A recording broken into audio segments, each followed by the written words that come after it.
Amigos, recuerden que la única manera de que resolvamos los problemas es teniendo la información. En las estaciones migratorias en nuestro país, no puedo decir es campo de concentración.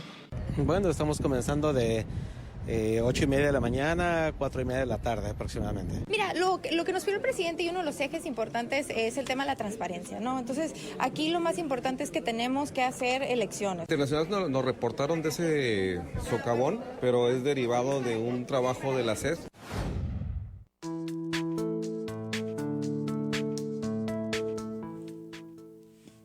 Muy buenos días, tengan todos ustedes este martes 3 de marzo del 2020. Estas son las noticias con Mireya. Son las 7 de la mañana con 1 minuto y yo soy Mireya Cuellar, transmitiendo en vivo desde Radio Enciso en la ciudad de Tijuana, en Baja California. Saludo a todos aquellos que nos ven a través de la red social de Facebook y a quienes nos mandan comentarios al 664-767-0617. El dólar esta mañana a la compra en 18.10, a la venta en 18.50 y el dólar interbancario está en 19 pesos con 54 centavos. Titulares del día.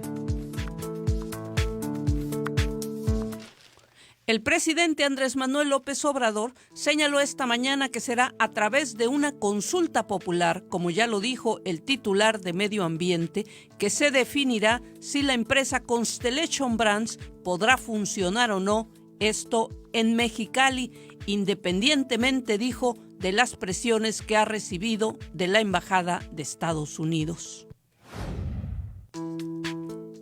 Más de 4,000 encuestadores arrancaron con el Censo de Población y Vivienda en Baja California 2020. Saldrán durante el mes de marzo a las calles para contar a cada persona que vive en el país. Los centros comunitarios de Tijuana serán administrados a través de comités vecinales, los cuales serán los encargados de seleccionar por votación de residentes de cada una de las demarcaciones y no por el gobierno municipal, anunció la secretaria de Bienestar Social, Gabriela Farías. Un menor de 1 año de edad falleció en las instalaciones del Hospital General de Tijuana tras recibir varios golpes presuntamente de sus padres. El director de la Auditoría Superior del Estado en Ensenada, Jaime Burciaga Míquer, fue cesado de su cargo por su comportamiento con policías municipales, quienes lo sorprendieron en estado de ebriedad. La Cámara de Comercio y Tecnología México-China exigió a su gobierno la remoción del cónsul en Tijuana, Jibo, a quien acusan de utilizar su cargo para beneficio personal y político, en lugar de apoyar y defender a sus connacionales asentados en la región. Luego de que un juez ordenara suspender la norma sobre el nuevo etiquetado de alimentos y bebidas con alto contenido calórico, la Secretaría de Economía informó que respetará en todo momento las resoluciones del Poder Judicial de la Federación. Entre lágrimas y amenas tertulias, intelectuales, políticos y diplomáticos extranjeros rindieron homenaje al poeta y sacerdote nicaragüense Ernesto Cardenal, quien murió el domingo a los 95 años. Pues nuevamente muchas gracias por estar con nosotros. Y bueno, la nota del día la acaba de dar el presidente Andrés Manuel López Obrador en su conferencia de prensa mañanera, quien habló del tema de Constellation Brands. Vamos a escucharlo. Una resolución de la Secretaría de Medio Ambiente de que se lleve a cabo una consulta para ver si opera o no una planta cervecera, una empresa cervecera en Baja California. Entonces,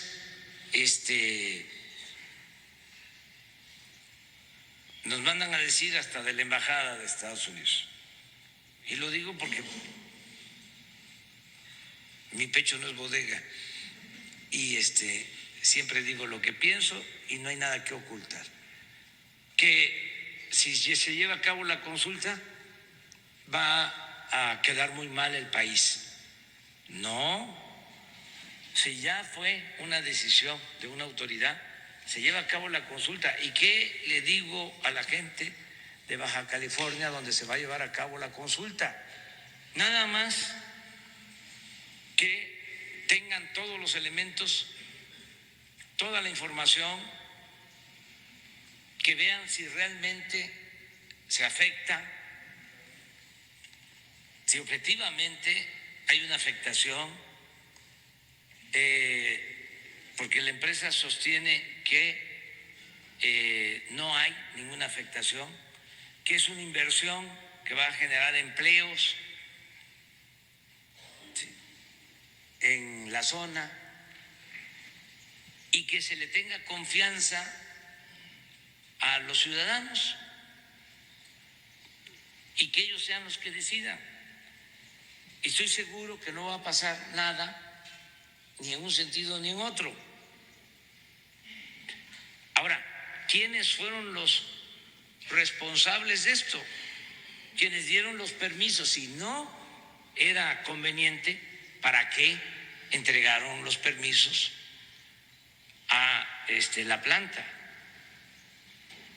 Nos toca a nosotros estar enfrentando estos asuntos y por eso tenemos que escuchar a la gente y dicen, se va a establecer un mal precedente si se hace una consulta porque se afecta la inversión. No, ya el mal precedente se dio cuando, sin tomar en cuenta a la gente, dieron los permisos. Entonces, ahora hay que recurrir a el sentido común, que es el menos común de los sentidos, porque la gente tiene mucho sentido común, porque el pueblo tiene un juicio práctico. Sí. Ahora que ya está eso, vamos a que la gente ayude, porque es una inversión. Empezaron a construir la planta, ya lleva un avance, está comprometiéndose la empresa a que no van a utilizar mucha agua, que van a tratar el agua. Pero bueno, todo eso se tiene que explicar y que la gente decida. Pero no va a haber consulta porque se pueden enojar los inversionistas. Pues no, yo creo que eso es lo mejor, y pedirle también a los inversionistas extranjeros, a los empresarios en general, que actúen también con ética. ¿Qué pasaba antes? Venían y veían a México como tierra de conquista, sobre todo en las empresas españolas. Vamos, porque ahí sí estamos bien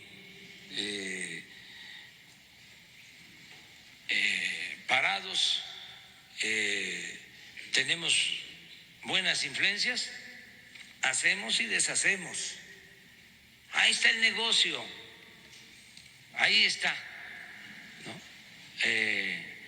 El negocio lucrativo. No, eso no lo podemos permitir. Es una vergüenza que los casos de Odebrecht, por ejemplo, ¿dónde se ventilan? En Estados Unidos, en el caso de las empresas. Bueno, hasta todavía lo de este señor García Luna, allá, sí. Lo de Lozoya, pues no. Bueno, fue la declaración, pero aquí se llevó a cabo la investigación. Segunda pregunta, presidente, en el tema de salud Bueno, pues eso es lo que ha dicho esta mañana el presidente López Obrador sobre el tema de Constellation Brands y la consulta. Como muchos de nuestros radioescuchas recordarán, el Instituto Estatal Electoral se negó el año pasado a realizar dicha consulta. Hubo una serie de foros y al final consideró que no era un tema relevante la instalación de la empresa, el tema no era relevante y por lo tanto desechó la consulta. Hay que recordar también que un grupo de ciudadanos de Mexicali consiguieron más de 20,000 firmas de ciudadanos cumpliendo una serie de requisitos para que el tema fuera analizado ante el Instituto Electoral, que es de acuerdo a la Ley de Participación Ciudadana, a quien le correspondía hacer esta consulta, y la consulta se debía haber hecho durante la elección pasada. De acuerdo a la ley, muchas de las en este esquema de la consulta popular, cuando se va a dar una consulta se hace en los periodos electorales. Cuando hay elecciones se pregunta al ciudadano también por diversos temas, como ocurre en otros países. Pero para poder hacer esa consulta hay que llenar una serie de requisitos. El primer requisito era juntar 20,000 firmas. La gente de Mexicali, que está en contra de la planta de Constellation Brands, pues juntó esas 20,000 firmas, fue ante la instancia electoral, presentó distintos estudios. Nosotros hemos publicado en la Jornada Baja California la investigación que el Instituto Electoral mandó a hacer a un investigador del Colegio de la Frontera Norte y CONACYT, que ha estado tratando los temas del agua en los últimos años, y bueno, donde él establece que Constellation Brands va a consumir muchísima agua, va a construir 5 veces más agua que las empresas que actualmente están instaladas en Mexicali, y sin embargo no va a tener un mayor número de empleos. Las otras empresas juntas generan mucho más empleo que lo que va a generar Constellation. Una cervecera ahorita tendrá 1,000 trabajadores porque está en la etapa de construcción, pero una vez que empieza a funcionar ya es un proceso muy tecnificado, no requiere más de 200 trabajadores. Entonces, la otra parte es que tampoco hay el incentivo que pudiéramos decir va a generar miles de empleos. No es el caso, pero bueno, hoy la nota es que el presidente está avalando esta consulta y diciendo que independientemente de las presiones que ha recibido, y habló de la Embajada de Estados Unidos y de que si el país va a dar buena o mala imagen, dijo que no puede ser, que eso deberían pensar las empresas y no también de venir a instalarse pagando sobornos, ¿no? Como lo hicieron presuntamente y según las denuncias durante la pasada administración en el caso de Constellation Brands. Sabemos que Constellation quiere producir cerveza en Mexicali, que va a exportar, específicamente es para el mercado californiano. Esta empresa tiene ya 2 plantas cerveceras más en México, una en Nazas, Coahuila, y otra en Ciudad Obregón, Sonora. Sin embargo, la distancia para traer la cerveza al mercado californiano, pues el costo del transporte es caro, y Constellation consideró construirlo en Mexicali porque, bueno, estamos, como se dice coloquialmente, a tiro de piedra de California. Este es el tema, vamos a ir a otros. Pues las lluvias registradas en la región no impidieron que más de 4,000 encuestadores iniciaran con la aplicación del Censo de Población y Vivienda 2020, que contará a cada persona que vive en la entidad. El censo, pues, inició en todo el país, como todos sabemos, se realiza pues de una manera con muchas más preguntas cada 10 años, aunque cada 5 años se hace también una actualización y una consulta, un levantamiento de datos un poco más pequeño. Pero vamos a escuchar el reporte de Ana Lilia Ramírez. Eduardo González Domínguez inició su jornada laboral bajo la lluvia, pero este día fue tan esperado que no le importó caminar en las calles de la zona norte de Tijuana para iniciar con el censo de las viviendas que le asignaron. Bueno, estamos comenzando de 8:30 de la mañana, 4:30 de la tarde aproximadamente. Bueno, no, difícil no es. La cuestión nada más es pues acercarnos a las casas o más bien las áreas donde nos corresponde censar y pues hacer preguntas al encargado, cuántas personas viven ahí, cuántas personas duermen, cuáles son las condiciones de vivienda prácticamente. Nos ha tocado personas que sí ya estaban al tanto de que iban a pasar a sus domicilios a hacerles preguntas sobre su vivienda y todo lo de ellos. Bueno, la capacitación para nosotros fueron 2 semanas anteriores a esta.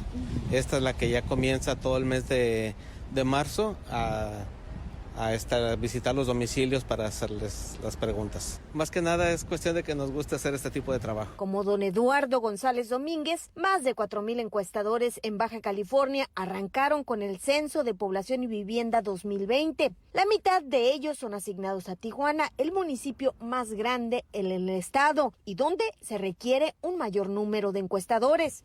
Para el desarrollo del Censo de Población y Vivienda 2020 en Baja California se lograron instalar 200 oficinas, algunas en comodato, proporcionadas por la autoridad municipal y estatal, otras más rentadas. Se contrataron también para participar alrededor de 6,000 trabajadores, entre ellos 4,000 entrevistados. Los encuestadores este lunes salieron con su mochila, sombrero y chaleco, todos con el logotipo visible del INEGI, además un cuestionario impreso o digital. Los encuestadores que toquen a las puertas portarán una credencial institucional con fotografía que lo acredita como un encuestador del INEGI. La credencial es grande, de 10 por 14 centímetros, con un holograma de seguridad, nombre completo del encuestador, un número de folio y la fotografía del mismo. Los encuestadores no deben ingresar a las viviendas y la entrevista debe realizarse en la puerta. En este 2020 se cumplen 125 años de realizar esta actividad en México, el Censo de Población y Vivienda, que se realiza cada 10 años y se espera lleguen a 127 millones de residentes para generar información estadística confiable, veraz y oportuna, informó Ana Lilia Ramírez. El gobernador Jaime Bonilla Valdés compartió la entrevista que personal del INEGI le realizó con motivo del inicio del Censo de Población y Vivienda y bueno, llamó a participar en este ejercicio que es indispensable para ubicar a la entidad en una dimensión real. En menos de 15 minutos, la entrevistadora, que se identificó como María Teresa, le hizo las preguntas relativas a él y su familia, como domicilio, tipo y condiciones de vivienda, servicios públicos con lo que cuenta, así como acceso a tecnología y equipamiento. Se incluyeron en el cuestionario datos como escolaridad, edad, situación de salud y si se habla algún idioma. Por primera vez se está preguntando en la encuesta de este censo 2020 si se es afrodescendiente, afromexicanos o de raza negra. Atestiguaron la entrevista el coordinador estatal de INEGI, Humberto Ibarra, así como el director estatal de Informática y Promoción del Instituto, Mauricio Pérez. Vamos a iniciar con la pregunta referente al domicilio del inmueble. ¿Podría darme el domicilio de su vivienda, por favor? Sí, como no, es el Boulevard M. Márquez León, número 1301, zona del Río, de Tijuana, Baja California, 22010. Esta vivienda tiene drenaje o desagüe conectado a la red pública, una fosa séptica o tanque séptico, una tubería que va a dar a una barranca o grieta, una tubería que va a dar a un río, lago o mar, o no tiene drenaje. Red pública. Ahora vamos a continuar con las características de los residentes. Por favor, dígame el nombre de todas las personas que viven normalmente en la vivienda, incluye a las niñas y niños chiquitos y a las personas ancianas. Nada más mi esposa y yo. Amigos, recuerden que la única manera de que resolvamos los problemas es teniendo la información. La información es rey. Y esto es lo más importante, adquirir información, la población, la problemática que es su géneris a esa población, esa ciudad, ese estado. Identificarnos todos es muy importante. El INEGI hace un labor titánico con lo del censo. Es importante tomarle seriedad a esto, porque hemos visto consecuencias y beneficios que no se reciben precisamente porque nunca fueron censados o se dejaron censar. No pasa nada, es muy importante que tengan su información.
Pronóstico del clima.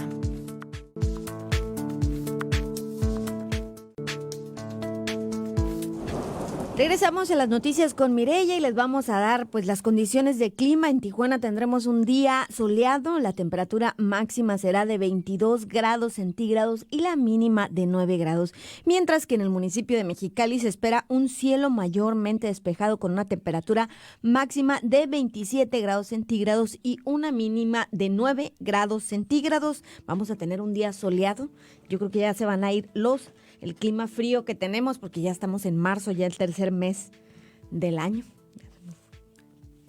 Pues muy bien, aunque hay unas previsiones de que todavía habrá un poco de lluvia en alguno de estos días. Y bueno, ayer hubo lluvia en Mexicali también, en La Rumorosa, en la carretera a Mexicali estaba por la mañana con una lluvia bastante considerable, la verdad. En la tarde Mexicali? Ya no, en la carretera, básicamente en el camino a Mexicali, uno se encontraba antes de llegar a La Rumorosa con una fuerte lluvia en distintos momentos del trayecto. Es que aquí como lluvia. Que tenemos los tres climas en una semana, ¿no? Sí, en una semana tenemos los tres climas, pero hoy la buena noticia es de que vamos a tener pues un día pues templadito, calientito, 22 grados centígrados. Así es. Bueno, pues siguiendo con la información del censo, varias autoridades iniciaron ayer sus actividades recibiendo al personal del INEGI que está haciendo todas estas preguntas para saber, bueno, para tener un diagnóstico estadístico de la población, de cuántos mexicanos somos, de qué enfermedades padecemos, de cómo vivimos. Hasta hace algunos años, una pregunta importante en el censo de población y vivienda era cuántos focos había en cada casa. Y era una pregunta muy llamativa, pero servía esta pregunta para establecer una cuestión de las condiciones de la vivienda, ¿no? Se consideraba que era una manera de medir. Si usted tenía 20 focos en su casa, quería decir que tenía muchos cuartos o que tenía, no sé, por lo menos sí tenía un poder adquisitivo un para poco pagar más alto, luz, para ¿no? pagar la luz. Y bueno, ahora es una pregunta que ya ha quedado rezagada. La pregunta nueva es que se está levantando en este censo es quiénes son afrodescendientes. Yo no sé en el caso de Tijuana, la comunidad haitiana, si se considere afrodescendiente, porque ya aquí ya van a ser haitiano-mexicanos, ¿no? O sea, todos los niños. Yo creo que es la forma como decir correcta, porque a veces hay personas que se ofenden si les dicen que son de color. Entonces, afrodescendiente se refiere a una persona pues que tiene un tono de piel más oscuro. Porque ayer que entrevistamos al señor haitiano, que es líder haitiano, sí se considera afrodescendiente, él lo dijo. Bueno, pues entonces en este rubro, pero sí sería importante que el censo estableciera para que pudiéramos saber cuánta gente de esta migración haitiana pues se quedó en México y ya cuántos niños nacieron en México. Va a ser interesante este censo porque nos va a hablar de una nueva demografía en Tijuana a raíz pues de las caravanas y a raíz del proceso migratorio tan fuerte que se vivió en los últimos años, porque si bien es cierto, Tijuana era siempre pues una ciudad de migrantes, era una ciudad más de migración nacional y sin embargo ahora hay una gran cantidad de extranjeros en Tijuana y este censo pues va a ser la ocasión pues para levantar los datos sobre todos ellos y conocer la diversidad de esta frontera.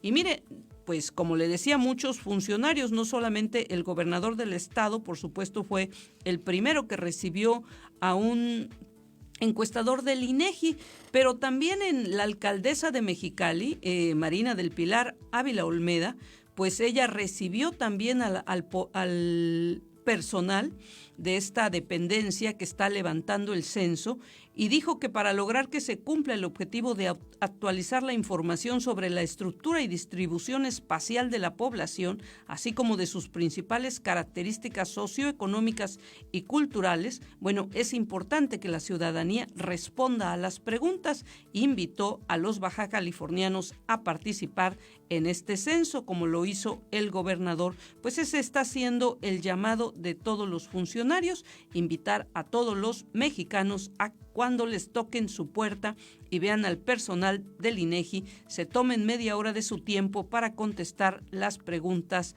del censo. Y bueno, Marina del Pilar habló de un convenio que tiene el municipio con el INEGI, con el objetivo de que se cumpla el propósito de actualizar la información que corresponde al municipio. Informó que la Dirección de Seguridad Pública Municipal proporcionará seguridad a los entrevistadores, en especial durante la etapa de censo, a personas que no cuentan con un domicilio estable. Le quiero decir que en el caso de los albergues, por ejemplo, también van a ser censados. Ahí va a llegar el personal del INEGI, porque es un domicilio físico, va a preguntar en cada albergue cuántas personas viven ahí y va a preguntar los datos. Y no tiene que ver con ningún problema con migración ni nada, simplemente que es importante que la autoridad sepa en este momento cuántas personas están viviendo en los albergues. Así que todos los extranjeros que estén en los albergues no deben temer, es solamente una cuestión informativa. Va a llegar alguien del INEGI y les va a preguntar algunos datos generales. Claro, ellos en el caso de quienes viven en los albergues pues no hay muchas preguntas que seguramente no podrán responder, contestar. no, pero eso no importa, hay que saber que están ahí, cómo se llaman, si están con sus hijos, si son una familia, si viajan solos. Hay una serie de preguntas también para esta población que está llegando pues a la ciudad y está llegando al país. Sobre todo que si dicen la verdad, pues son datos estadísticos que posiblemente aún no reciben apoyo las instituciones que son estas de migrantes, que son estos albergues que les retiraron, posiblemente hagan políticas públicas en beneficio de la población migrante, al ser Baja California pues uno de los estados que mayor recibe población que es flotante, no tiene una residencia aquí, pero pues en lo que cruzan hacia Estados Unidos o se regresan a su país de origen o a su estado de origen, pues de alguna manera sí es no una carga, sino sí se le tiene que dar diferentes opciones de trabajo, de salud. Políticas Entonces, públicas, hay que tener políticas datos. Públicas, y por eso es importante que no tengan miedo y se revelen esas estadísticas para que al momento de que generen el gobierno de México esas políticas públicas, pues salgamos beneficiados todos, ¿no? Claro, y también que, por ejemplo, vinieron caravanas muy grandes. Es importante también saber cuánta gente se fue. O sea, hay algunas cifras de cuánta gente llegó, muchas estimaciones a partir de los datos que dieron al ingresar al país en el Suchiate, pero es importante también saber de toda la gente que estuvo aquí, realmente cuántas personas de esas caravanas se quedaron y se volvieron tijuanenses. Y bueno, el presidente municipal de Ensenada, Armando Ayala Robles, destacó que el Censo de Población y Vivienda dará datos valiosos para el nuevo municipio de San Quintín. El primer edil lo resaltó luego de recibir al subdirector estatal de Geografía, Fernando Contreras, al enlace de Concertación y Comunicación, Verónica Flores, y al instructor de zona, Martín Villalobos Sala. El alcalde recordó que esta medición es realizada cada 10 años, por lo que es de gran importancia que los ensenadenses brinden las facilidades para responder a las preguntas, pues los recursos que llegan al estado y municipio tienen su base en estos datos estadísticos. Y en Mexicali, Celestino Ávila Astudillo rindió protesta como comandante de la Segunda Región Militar y señaló que llegó a Baja California para coordinar la estrategia de México por la paz. Comentó que los principales retos de la zona van a emanar del Grupo de Coordinación para la Construcción de la Paz, que sesiona diariamente. A partir de ello, aportarán lo necesario a los 3 órganos de gobierno. El comandante no quiso mencionar los focos rojos en materia de inseguridad, optando por no responder sobre la operatividad de las bandas de narcotráfico y el huachicoleo en Baja California. Bueno, este nombramiento lo da la Secretaría de la Defensa Nacional, y el último cargo del general Celestino Ávila Astudillo lo desempeñó como comandante de la 20ª Zona Militar en Colima y también fue comandante en Ensenada. Bueno, pues hay esta zona militar incluye a San Luis Río Colorado y es la segunda región militar del país. Buenos días, 7 de la mañana con 34 minutos. A esta hora en Tijuana la temperatura 52 grados Fahrenheit, 11 grados centígrados. Hoy la máxima será de 70 Fahrenheit, 21 grados centígrados. Información para el cruce de Garitas por San Isidro. 25 puertas están abiertas con 80 autos carril izquierdo, 375 en Ready Lane, 190 en línea Sentry, 470 personas cruzando a pie.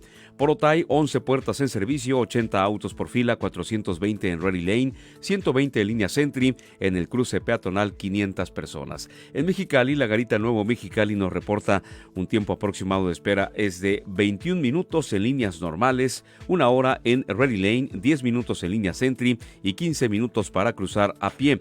Por la Garita Mexicali Centro, tiempo aproximado de espera es de 1 hora con 15 minutos en líneas normales, 10 minutos en línea Sentry y 1 hora en el cruce peatonal. Información de Baja.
mañana con 38 minutos. El director de la Auditoría Superior del Estado en Ensenada, Jaime Burciaga, fue cesado de su cargo por su comportamiento con policías municipales que lo sorprendieron en estado de ebriedad, lo que fue captado en un video que circuló por las redes sociales. El Congreso del Estado informó sobre la destitución y dio a conocer el nombramiento de Roberto Quesada como encargado de despacho en seguimiento a una solicitud pública que hizo el gobernador Jaime Bonilla Valdés. Al ser detenido en estado de ebriedad, el exfuncionario intentó persuadir a los agentes de policía y mencionó que trabajaba para el gobernador. Y bueno, la Fiscalía General de Justicia del Estado investiga a empleados de la Comisión Estatal de Servicios Públicos, esto en el municipio de Tijuana, que hacían negocio operando en complicidad con usuarios de este tipo empresarial para pagar menos agua de la consumida, mientras que ellos recibían una comisión mensual a cambio de dicho servicio, reveló el director de la paraestatal, Rigoberto Laborín Valdés. El funcionario explicó que la CESP tiene dos problemas en cuya solución trabaja. El primero es la cartera vencida, cuya revisión permitirá depurar la lista de deudores e identificar las causas de la misma. El otro problema es el robo de agua mediante conexiones clandestinas o reportes de consumo menores a los reales. Bueno, actualmente el robo de agua equivale a 20 millones de pesos mensuales y un monto de 700 metros cúbicos diarios. Toda esta investigación está a cargo de una empresa que hace una especie de trabajo policíaco técnico para identificar los casos, y como estrategia la CESP ha decidido sustituir los medidores actuales e instalar equipos electrónicos que son, lo que dice la Comisión Estatal de Servicios Públicos, más precisos estos nuevos equipos, y que han permitido detectar consumos enormes cuyo pago era evadido. La Fiscalía General del Estado ha sido informada, ya que el caso y en breve estarán listos los dictámenes técnicos que servirán de sustento para la investigación correspondiente. Y bueno, van duro en contra de aquellas personas que de alguna manera han ayudado para evadir el pago real. Y bueno, precisamente el día de ayer la Comisión Estatal de Servicios Públicos clausuró el Hotel Las Rocas, esto que se encuentra en el municipio de Playas de Rosarito, allá en el área de Primotapia, porque tenía un adeudo de más de 800,000 pesos, informaba ayer la Comisión Estatal de Servicios Públicos, y procedió a la clausura total del inmueble hasta que no pagara. Esto es como parte pues de las revisiones que se van haciendo para la cartera de deudores comerciales, se puede decir, y que tienen un adeudo pues mucho más grande que cualquier otra persona. Supuestamente se revisaron 9 inmuebles, de los cuales pues la mayoría de ellos, 7 de ellos procedieron a hacer el pago, mientras que algunos otros, 2 de ellos no han hecho ningún pago, pero tampoco han llegado a un acuerdo de pago, y por eso se procedió. Supuestamente son programas que van a realizar, y con la clausura de este inmueble, que es un sector hotelero allá en Playas de Rosarito, pues inician para pues estar cobrando la cartera vencida de comercios muy grandes y que supuestamente tienen gran adeudo con la Comisión Estatal de Servicios Públicos. Ayer dábamos aquí la nota que dio el gobernador del estado en Ensenada, donde dijo que son alrededor de 700 empresas las que deben el servicio de agua, y señaló que una de ellas es la cervecera, la empresa Tecate. Y pasando a otra información, la Cámara de Comercio y Tecnología México-China exigió al gobierno de la República Popular China la remoción de Jibo, el cónsul de ese país en Tijuana, a quien acusan de utilizar su cargo para beneficio personal y político en lugar de apoyar y defender a sus connacionales asentados en la región.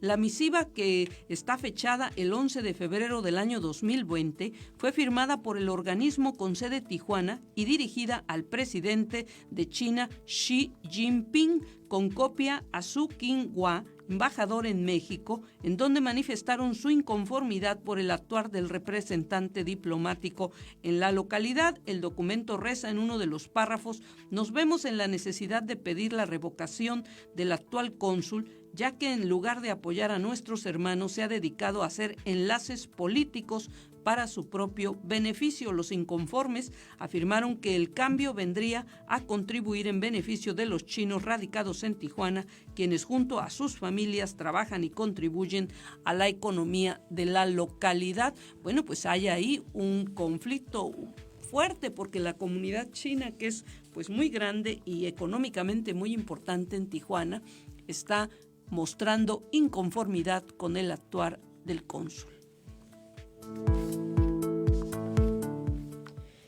Y bueno, la residencia del gobernador que pretende, ser donada a la Universidad Autónoma de Baja California, esto para convertirse en la casa del estudiante, resulta muy cara de mantener para la institución, por lo que se trabaja en un convenio para evitar que sea una carga. Recordemos que el gobernador Jaime Bonilla explicó que la casa ubicada en la colonia nueva del municipio de Mexicali, ofrecida a la UABC, se le ofreció a la UABC, pero el rector Daniel Valdés Delgadillo le manifestó que su manutención era muy costosa. Bonilla Valdés precisó que tan solo el mantenimiento básico de la casa supera el costo de los 20,000 pesos mensuales y a esto se le debe de sumar servicios de vigilancia y monitoreo.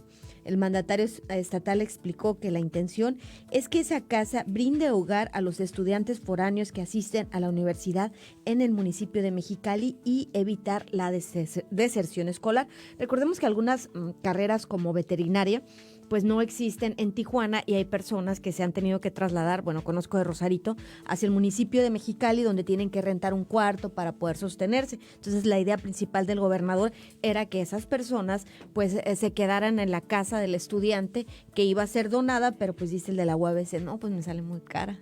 O sea, no sé, va a ser una mansión, supongo, ¿no? Pues sí, pero podría ser también otras opciones. En otros estados la casa del estudiante no precisamente la mantiene la universidad, sino el gobierno del estado.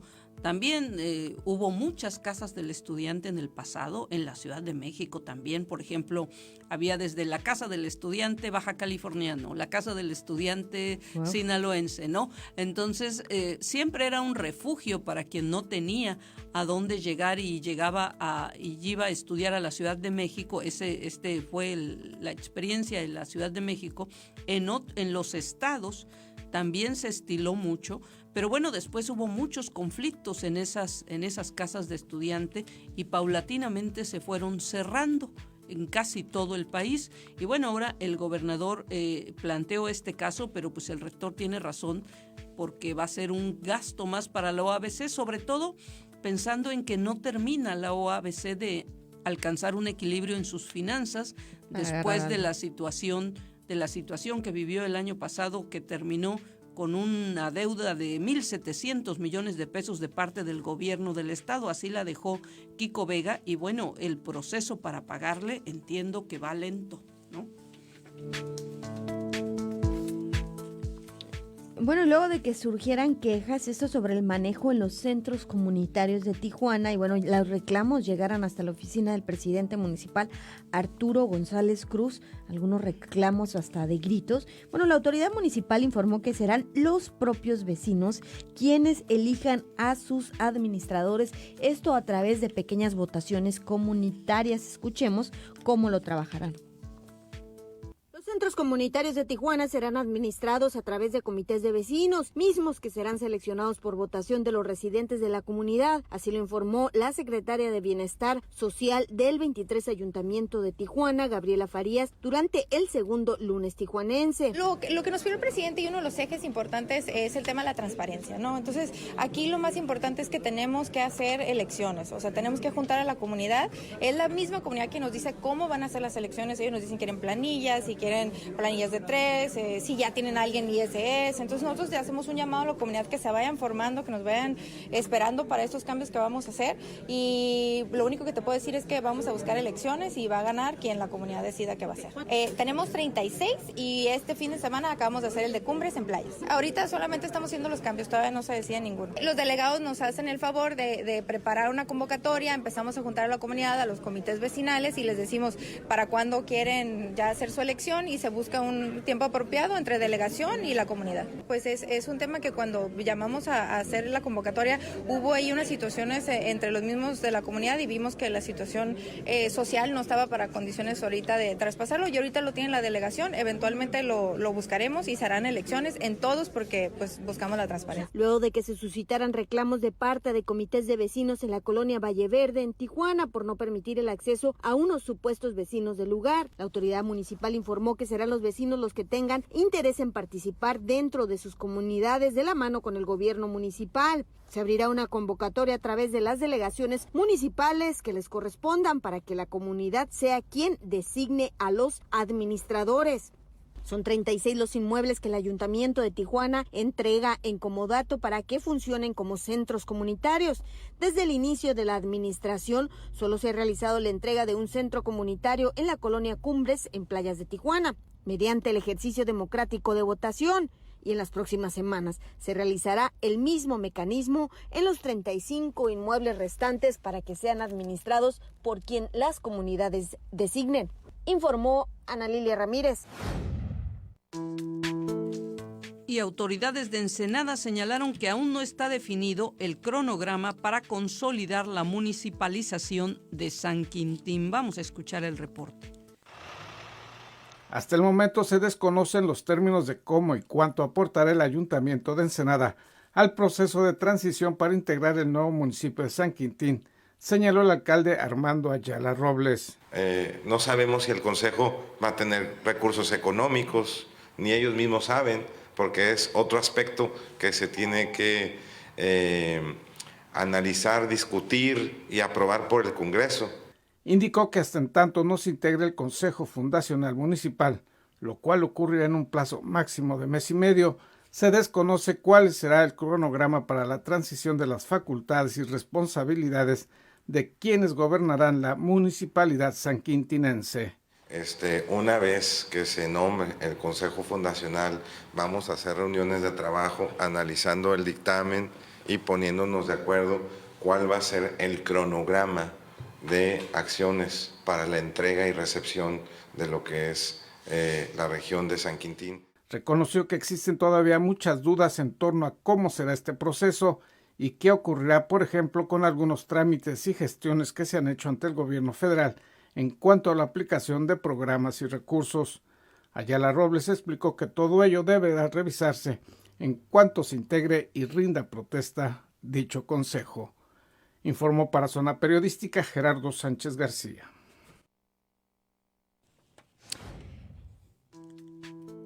Continuamos con las noticias en Ensenada y es que un total de 179 millones de pesos es lo que se ha dejado de recaudar en diversas delegaciones de aquel municipio debido a la falta de pago del impuesto predial. La zona centro de Ensenada, el fraccionamiento Valle Dorado y las delegaciones municipales del Porvenir, Francisco Zarco, San Antonio de las Minas, El Sausal y Maniadero suman 179 millones de pesos en adeudos de impuesto predial. Rosalba Reyes Rodríguez, recaudadora de rentas municipales, informó lo anterior y agregó que existe un listado de 100 ciudadanos que cada uno de ellos debe más de 1 millón de pesos en dicha tributación municipal. Por ejemplo, ¿cuántas personas deben más de 1 millón de pesos? ¿Cuántas personas? Yo aquí traigo un listado de más de 100 personas. De más de 100 personas. Puntualizó que los nombres de esos deudores no pueden darse a conocer por parte de la autoridad, pero explicó que si algún ciudadano o ciudadana lo solicita vía transparencia, ella estaría obligada a tener que brindar esa información. Pues yo voy preparando la información, no la puedo dar aquí públicamente, pero quien me lo solicita por transparencia, cuenten con ello. Indicó que en la llamada Ruta del Vino, que abarca las delegaciones de Francisco Zarco, El Porvenir y San Antonio de las Minas, hay un rezago correspondiente al año anterior de 14.479.000 pesos. Y en este año se deben cubrir 22.082.000 pesos, teniendo este mes como límite para cumplir en tiempo y forma con esa tributación. Francisco Zarco, rezago trae 8.445.000. El Porvenir de rezago trae 3.480.000 y San Antonio de las Minas 2.154.000. En total son como sí, serían 2, 5 y 9, 14. más los 24, 38 en total. Lo anterior fue señalado por la recaudadora de rentas municipales durante la conferencia de prensa del programa municipal En Contacto Contigo, en donde el alcalde Armando Ayala Robles destacó que en el caso de la zona centro, el rezago en el pago del predial es muy alto y es una de las áreas donde más se están aplicando recursos en el mantenimiento de vialidades, vigilancia y recolección de basura. Informó para Zona Periodística Gerardo Sánchez García.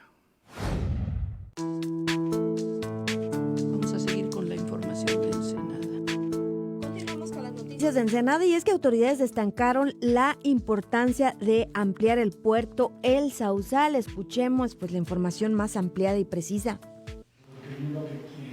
El crecimiento de las actividades pesqueras en el puerto del Sausal hace necesario el ampliar lo más pronto posible esas instalaciones portuarias, aseguró Juan Ramón Ruiz Armenta, director general de la Administración Portuaria Integral de Ensenada. Les comentaba inversión en lo que es la ampliación de la vialidad, en el sentido de que queremos detonar una nueva área turística. Asimismo, aseguró que por parte de la API hay disposición en participar en cualquier proyecto para ampliar el acceso norte de la ciudad y evitar el congestionamiento de los camiones de carga que llegan al puerto, pero no se ha tenido ninguna reunión formal con las autoridades municipales, estatales o federales al respecto. Comentaba a ellos que hemos tenido reuniones con la presidenta municipal, con los representantes del Estado, en el sentido de que nos sentemos y tengamos un convenio de colaboración entre los tres niveles, entre el nivel estatal, el federal y el municipal, con la idea precisamente de atacar estos problemas de infraestructura, que atacarlo entre los tres niveles, poniendo cada uno su parte, ¿no? Ruiz Armenta estuvo como invitado en la sesión semanal del Consejo Coordinador Empresarial de Ensenada y en conferencia de prensa habló también de la inversión que realizará la API para ampliar lo que es el andador y malecón turístico de Ensenada. Sobre el Sausal indicó que se están realizando los estudios técnicos y financieros para ampliar las posiciones de atraque en ese puerto, enfocado principalmente en atender al sector pesquero, que requiere de mayores espacios debido a su crecimiento. Informó para Zona Periodística Gerardo Sánchez García.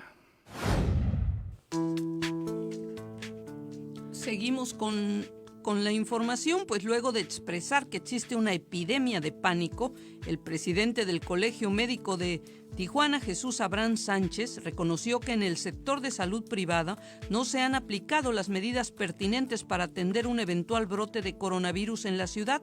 Sánchez Fregem señaló que se deben reforzar las acciones de prevención y capacitación en los hospitales, clínicas y consultorios privados de la región para que se pueda detectar y atender un caso de COVID-19.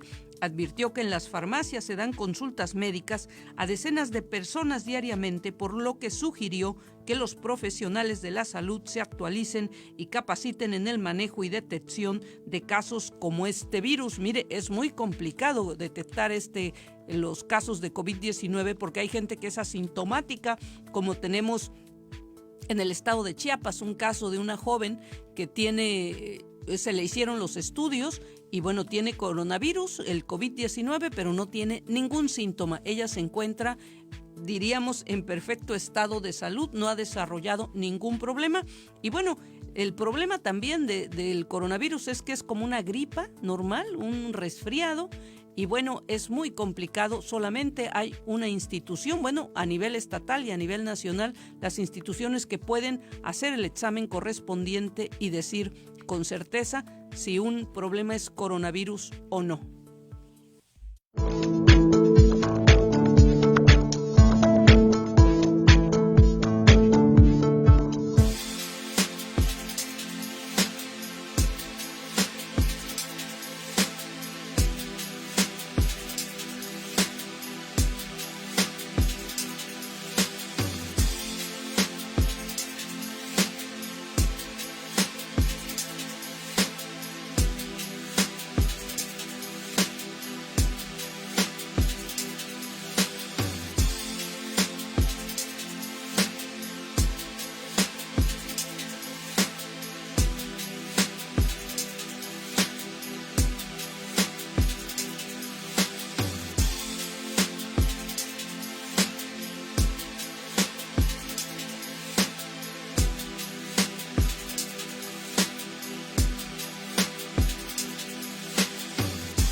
Titulares del día. El presidente Andrés Manuel López Obrador ratificó esta mañana que será una consulta ciudadana la que defina si la empresa cervecera Constellation Brands funciona o no en Mexicali. Más de 4,000 encuestadores arrancaron con el censo de población y vivienda en Baja California. Saldrán durante el mes de marzo a las calles para contar a cada persona que vive en el país. Los centros comunitarios de Tijuana serán administrados a través de comités vecinales, quienes serán seleccionados por votación de residentes de cada una de las demarcaciones y no por el gobierno municipal, anunció la secretaria de Bienestar, Gabriela Farías. Un menor de 1 año de edad falleció en las instalaciones del Hospital General de Tijuana tras recibir varios golpes presuntamente de sus padres. El director de la Auditoría Superior del Estado en Ensenada, Jaime Burciaga Míquer, fue cesado de su cargo por su comportamiento con policías municipales que lo sorprendieron en estado de ebriedad. El funcionario quiso disculparse diciendo que trabajaba para el gobernador y Jaime Bonilla Valdés de inmediato pidió que lo cesaran. La Cámara de Comercio y Tecnología México-China exigió a su gobierno la remoción del cónsul en Tijuana, Jibo, a quien acusan de utilizar su cargo para beneficio personal y político en lugar de apoyar y defender a sus connacionales asentados en la región. Luego de que un juez ordenara suspender la norma sobre el nuevo etiquetado de alimentos y bebidas con alto contenido calórico, la Secretaría de Economía informó que respetará en todo momento las resoluciones del Poder Judicial de la Federación. Entre lágrimas y amenas tertulias, intelectuales, políticos y diplomáticos extranjeros rindieron homenaje al poeta y sacerdote nicaragüense Ernesto Cardenal, quien murió el domingo a los 95 años.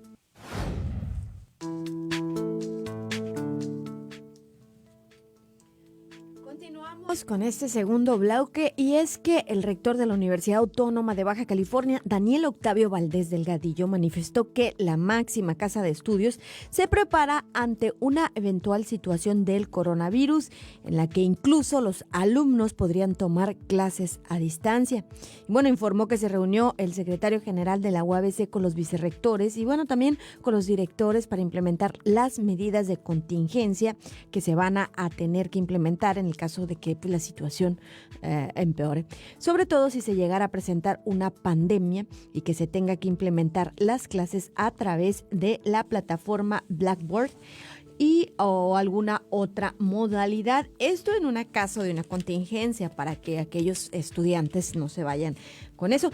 Pero también, pues recordemos que hay 5 casos en el país, 2 se detectaron en la Ciudad de México, 1 en Sinaloa, 1 en Chihuahua y 1 más en el Estado de México. Y el coronavirus arribó ya más a otras partes, a otros países. Y informan que el coronavirus ya llegó a las ciudades como Nueva York, Moscú y Berlín. Y en estos momentos la emergencia con otros grupos de la enfermedad en distintas partes del mundo, incluso cuando los casos nuevos en China disminuyeron el lunes a su nivel más bajo en 6 semanas y cientos de pacientes fueron dados de alta de los hospitales en el epicentro del brote viral. Se reportaron casi 9 veces más casos fuera de China que dentro del territorio en las últimas 24 horas, esto de acuerdo con el director de la Organización Mundial de la Salud. Sin embargo, el jefe señaló que otras regiones han tomado medidas menos agresivas contra el coronavirus que los aislamientos y así continúa pues de alguna manera expandiéndose ya con menos incidencia en China. A lo mejor ya están un poco más inmunes, que fue el país pues donde más les afectó, pero continúa expandiéndose en otros lugares del mundo. Y la repercusión económica es ahorita quizá lo más preocupante, la verdad. Digo, las vidas humanas, ¿no? Con el asunto del coronavirus, pero si consideramos que dicen los especialistas que tiene una baja letalidad y los casos de México pues son, como hemos dicho aquí, importados. Todos se contagiaron en Italia, fueron la mayoría de ellos estudiantes a un curso y bueno, ahí contrajeron el virus, regresaron a México precisamente porque en el desarrollo de se fue suspendido precisamente por el tema del coronavirus y bueno, trajeron este virus a México, pero mire, la mera posibilidad de que el gobierno de Estados Unidos analice cerrar su frontera sur con México a causa de este problema, pues, del coronavirus, podría generar pérdidas en negocios de ambos lados de la frontera, consideró el presidente de Comerciantes Turísticos de la Avenida Revolución, Julián Palombo. El empresario comentó que por este tipo de anuncios, muchos residentes en Estados Unidos podrían dejar de cruzar a territorio mexicano por temor a que el presidente Donald Trump gire la orden de cerrar la frontera y ya no puedan regresar a su país. Cabe destacar que ninguno de los 48 estadounidenses afectados en otros países, ni los 43 contagiados en Estados Unidos o los 6 fallecimientos en el estado de Washington por COVID-19 había estado en México, pero ya sabe que hay campañas electorales y bueno, los mexicanos somos el principal elemento, el tema migratorio es uno de los grandes temas del presidente Trump en sus campañas y bueno, siempre pegarle a México es muy redituable para él. Bueno, ahora nos vamos a más noticias y es que con el propósito de otorgar certeza al turismo de salud que se atiende en el estado, el Baja Health Cluster colaborará con la Comisión de Arbitraje Médico de Baja California, esto para conciliar aquellos casos en los que el paciente esté inconforme. Así lo externó la directora de la comisión, Elba Cornejo, luego de participar en una reunión de trabajo con integrantes del clúster en la que se acordó dar seguimiento puntual a la situación de conciliación de casos médicos. Destacó que la comisión mantiene un convenio de colaboración con el Baja Health Cluster, ya que se tiene intereses comunes y parte de estas alianzas es que la dependencia tendrá un espacio en la plataforma de promoción del clúster. Aquellas personas que pues consideren que fueron víctimas de negligencia médica, pues lo van a hacer a través de este clúster y bueno, con este convenio pues se les va a dar facilidades de alguna manera para las quejas. Bueno, es que la Comisión de Arbitraje Médico de Baja California pues va a tener que entrar en este tema porque como el mercado es muy grande, hay mucha gente que viene de Estados Unidos, de otras regiones del país a hacerse cirugías plásticas, sobre todo a esta entidad porque es un turismo, este turismo médico tiene que ver con las cirugías y básicamente con los problemas dentales, ¿no? Entonces, bueno, la Comisión de Arbitraje Médico va a ser la encargada de definir o conciliar en aquellos casos en que los pacientes estén inconformes, porque parece que no había ninguna institución ante la cual recurrir cuando alguien consideraba que el paquete o el tratamiento que se le ofreció pues al final no se cumplió, o peor, que alguna cirugía se les hizo mal, ¿no? Pues sí, peligra la vida de la persona. Y si hay mucha gente que viene de Estados Unidos hasta para atenderse una gripa porque dicen que aquí les gusta más el medicamento, no sé por qué, y dicen que es mucho más caro en Estados Unidos. Bueno, yo tengo familiares que si tienen gripa cruzan la frontera y compran y llegan y se regresan. Comen tacos, obviamente, y se regresan. Pero es muy común que crucen porque ellos como que confían más, son mexicoamericanos en su mayoría, pero sí confían más en los doctores mexicanos. Bueno, me ha tocado ver, ¿no? Bueno, pues pasando a otro tema y un tema muy, uno de esos temas, diríamos, feos, no sé, un tema triste, que de los temas tristes que hemos comentado a veces porque pues forman parte de la realidad, son las situaciones que se dan allá afuera, pues tras una fuerte golpiza, una menor de 1 año de edad, llamada María Guadalupe Morales González, falleció en el Hospital General de Tijuana. Sus padres se dieron a la fuga. Vamos a escuchar el reporte.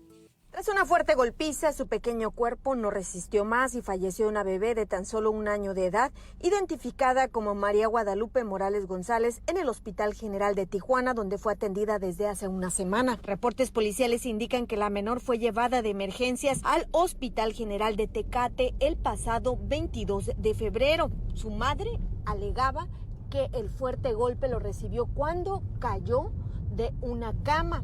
Sin embargo, el nosocomio de Tecate no contaba con las especialidades pediátricas, por lo que fue trasladada de emergencias al Hospital General de Tijuana. Luego de ser internada, la supuesta madre de la menor la abandonó a su suerte en el nosocomio de Tijuana y también para evadir la ley, pues María Guadalupe, de 1 año de edad, presentaba un cuadro severo de desnutrición y lesiones antiguas características del síndrome del niño maltratado. Fueron 7 días los que la pequeña María Guadalupe González resistió y a las 22:45 horas del pasado 1 de marzo falleció producto de la golpiza en las instalaciones del Hospital General de Tijuana, donde fue atendida. Hasta el momento el cuerpo de la bebé no ha sido reclamado por familiares en el servicio médico forense, donde realizan la necropsia de ley al tratarse de un delito de homicidio, mientras que la Fiscalía General del Estado abrió una carpeta de investigación, informó Ana Lilia Ramírez.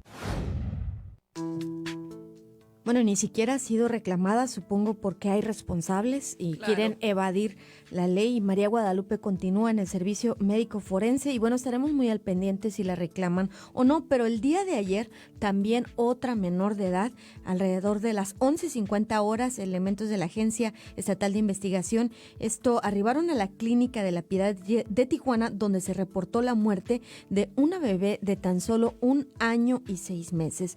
Personal de la clínica detalló que la bebé, a quien no revelaron su identidad, fue llevada por su padrastro. Al hacerle revisión, descubrió que tenía golpes en el abdomen y en la espalda.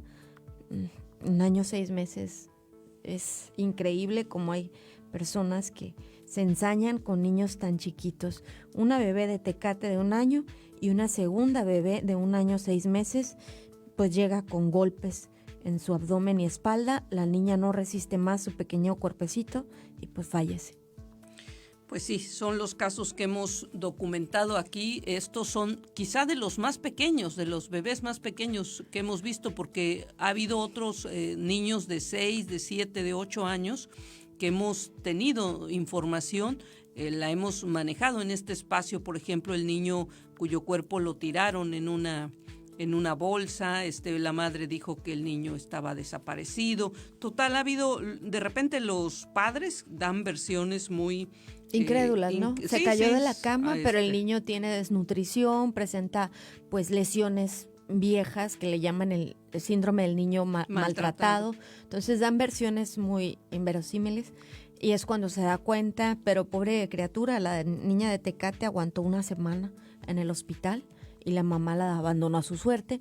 En el otro caso, el padrastro la llevó y bueno, la niña pues tenía tantos golpes en el abdomen, en su espalda, que no resistió más. No sabemos, la última niña, cuánto tiempo de haber estado maltratada y bueno, cuánto tiempo vivieron, apenas 1 año de vida, y cuánto tiempo no las maltrataron para llegar a matarlos a golpes. A esta situación. Sí, son casos la hazaña realmente, con lo que lo hacen son casos que pues sí merecen la cárcel. Y en todo este el caso peso de la no, ley. Todo merecen que los detengan porque la verdad es que no puede ser que estemos viviendo en tanta violencia, ¿no? Y que sean los propios padres. Miren, para eso hay métodos anticonceptivos. Si alguien no quiere tener hijos, pues puede no tenerlos, ¿no? Puede ejercer una vida sexual con total libertad y recurrir a alguno de estos métodos para no tener estos resultados. Si alguien no quiere tener un hijo, pues que no lo tenga mejor, que ¿no? lo regale. O que lo den adopción, ajá, ¿no? que para una familia que sí lo pueda querer, ¿no? Pero es eso una situación muy complicada. Y bueno, estamos viendo muchos casos de violencia contra menores, y en este caso menores pues de 1 año, de 1 año y medio. Resulta como increíble que alguien pueda golpear a una criatura de esa edad, pero sí está, y como le decía, pues este país es violento en las calles, pero es violento también dentro de las casas. Cuando se cierran las puertas en las casas, ocurre mucha violencia allá adentro. Pero bueno, vamos con otro tema que tiene que ver también con esta sociedad disfuncional en la que vivimos. Un alumno de la preparatoria CECITE, plantel Los Pinos de Mexicali, subió una foto a redes sociales portando un arma y amenazando con realizar un tiroteo en la escuela. La directora de la Policía Municipal detalló que tanto la Fiscalía Estatal como elementos municipales mantienen resguardo preventivo en el plantel. Al enterarse de la amenaza, el director de la escuela, Francisco Javier Cabanillas, presentó la denuncia a la fiscalía y posteriormente se pusieron en contacto con familiares del menor. El caso del joven fue turnado a la Subdirección de Prevención del Delito y Proximidad Ciudadana, además de a la Unidad de Atención a Menores en Riesgo. Desde el miércoles de la semana pasada, el estudiante de segundo semestre fue suspendido temporalmente luego de protagonizar un altercado con otros estudiantes. Bueno, la información de la madre del alumno es que su hijo está recibiendo tratamiento médico de corte psiquiátrico. Pues esta fue en los últimos días la nota en las redes sociales de Mexicali sobre este muchacho amenazando a otros compañeros. Creo que también la autoridad debe tomar medidas porque cada vez que un joven hace esto, bueno, hay que ponerle atención, hay que ver de qué se trata, porque hay casos que terminan muy mal cuando ellos advierten de esa situación y nadie los detiene, ¿no? Pero pues también los muchachos no pueden tomar como una distracción estar haciendo estas cosas. Pero sí ocupa cierta atención, por lo menos de familiares, porque sí es su manera de llamar la atención. Claro. O sea, hacer ese tipo de acciones quiere decir que el jovencito o la muchacha no están del todo bien. Entonces sí ocupa atención porque yo a esa edad no lo haría, ¿no? Entonces sí ocupa cierto... No, sí, claro, o sea, para la familia es un foco rojo que un jovencito haga esto. Lo que yo digo es, híjole, todo lo que se genera afuera, digo, está bien que las autoridades que no suspenden clases, hay padres que no mandaron a los hijos a la escuela, o sea, se dan muchas situaciones, entonces sí hay que poner atención, por supuesto, en las familias a estos muchachos y bueno, y en la comunidad, los compañeros de este tipo de muchachos también, pues quizá deberían recibir algún tipo de atención como extraordinaria, no nada más la suspensión de clases, sino turnarlos, no sé, con un psicólogo comunitario. Hablar de los temas, yo creo que sí es importante hablar de los temas, no solamente de la violencia, sino hablar de los temas que le duelen a la juventud, que le duelen a los muchachos, porque pues como dice Lili, este muchacho lo que quiere es llamar la atención de los padres y del entorno, de la escuela, de todos, ¿no? Y recurre a este mecanismo que bueno, que trastoca otro tipo de cosas porque es la vida en una escuela, en un bachillerato, ¿no? Pues en mi tiempo era llamar por teléfono por una bomba. Bueno, yo nunca lo hice, pero lo hacían otros compañeros, pero era como porque si no llevaban la tarea, ¿no? Pero en este caso, como ellos se involucran tanto, quiere decir que sí quieren ser el centro de atención. No, pero esto cada vez está subiendo más de tono, fíjese, Lili, eso llamaban, hacían, no, yo en mi generación. No andes platicando de... Bueno, en la mía le quiero decir que nosotros quemábamos colorines. ¿Qué es eso? Un colorín es como un frijol rojo, son unos árboles que hay en el sur del país, y bueno, nosotros poníamos un colorín, un encendedor, le prendías fuego, huele espantoso cuando se está quemando, así es que como los pedos de bruja que le llamaban en su tiempo, o sea que todos se salían. Todos salíamos corriendo del salón porque olía horrible y esa era la manera de irnos de pinta, suspender clases, pero bueno, no, eso era bastante más inofensivo que esto de subir fotos a las redes sociales y sobre todo también habría que preguntarse de dónde obtiene una adolescente armas para tomarse fotos y subirlas a las redes sociales, pero bueno, esos son los asuntos de hoy día, ¿no? El del caso, si la foto en verdad es un arma, ¿sí de dónde la sacó? O sea, ¿cuál es su contexto familiar, no? Hay que recordar lo que pasó precisamente en Torreón, en Coahuila, el muchachito que finalmente sí mató a una maestra y a un compañero. Bueno, el muchacho, el entorno familiar era bastante violento también y las armas pues eran del abuelo, ¿no?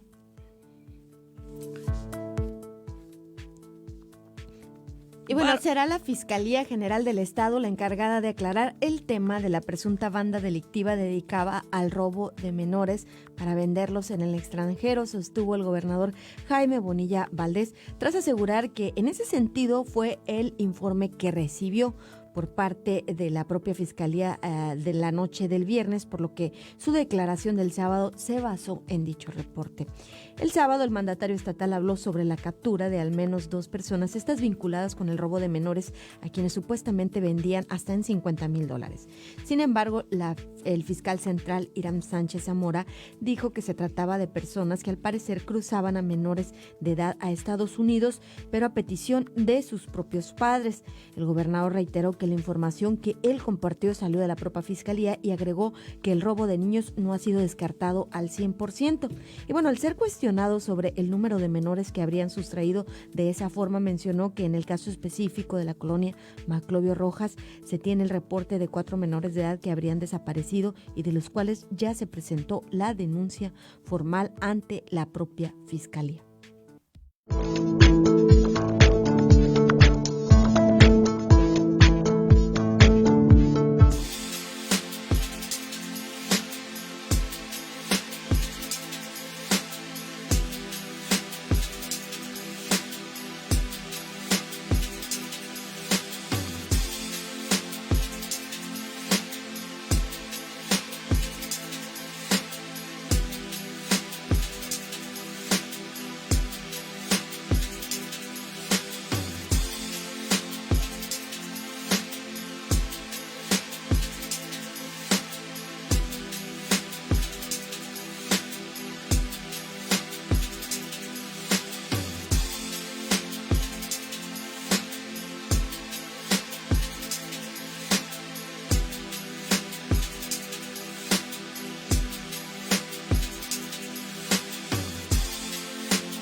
De la mañana con 23 minutos, el Escuadrón Centro Histórico de Mexicali y los diversos operativos de seguridad implementados en esta zona de la ciudad han generado un ambiente óptimo para que las familias mexicalenses visiten los atractivos culturales a los que se les está dando auge.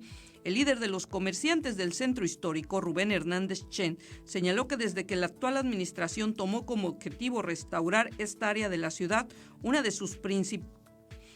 sus prioridades es darles seguridad tanto a comerciantes como a visitantes, por lo que se implementaron diversas acciones para este fin. Mencionó que con las estrategias en materia de seguridad se logró no solo combatir la inseguridad de la zona, sino sensibilizar a los elementos policíacos de que esta parte de la ciudad era representativa e importante. Le quiero comentar, yo ayer recorrí este callejón de la Chinesca en Mexicali, que el fin de semana se inauguró el gobierno municipal de Mexicali está pues reactivando esa parte de la ciudad. Para empezar, ya está barrida, limpia, ya no tiene malos olores. Pues y eso es un gran avance. Este callejón, hay una serie de murales, después le vamos a presentar en el Facebook de la Jornada Baja California, en la página de la Jornada Baja California, estos murales que se hicieron en todo este callejón de la Chinesca que se está recuperando.